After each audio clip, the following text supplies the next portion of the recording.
ಬೆಳಗಾಗಿ ನಾನೆದ್ದು ಯಾರ್ಯಾರ ನೆನೆಯಲಿ,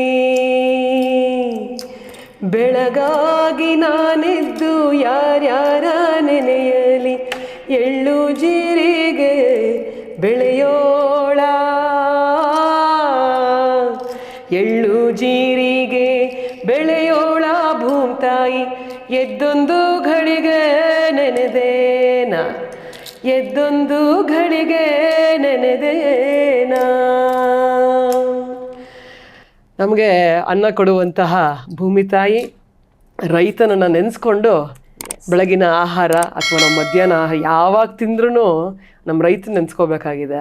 ಇವತ್ತಿನ ಕ್ಷಣಕ್ಕೆ ಆ ಒಂದು ಏನು ನಮ್ಮಲ್ಲಿರುವಂತಹ ಆ ಭಾವನೆಗಳನ್ನು ನಾವು ವ್ಯಕ್ತಪಡಿಸ್ಬೇಕಾದ ಒಂದು ರೀತಿಯಲ್ಲಿ ಎಲ್ಲರೂ ಅದನ್ನು ತುಂಬ ಇಂಪಾರ್ಟೆಂಟ್ ತಗೋಬೇಕು ಅಂತ ನನ್ನ ಅನಿಸಿಕೆ. ಒಂದು ಅಗಡು ವೇಸ್ಟ್ ಮಾಡಬಾರ್ದು ಅಲ್ವಾ? ಯಾಕಂದ್ರೆ ರೈತ ಬೆಳಿಲ್ಲ ಅಂದ್ರೆ ನಮ್ಗೆ ಎಲ್ಲಿದೆ ಅನ್ನ?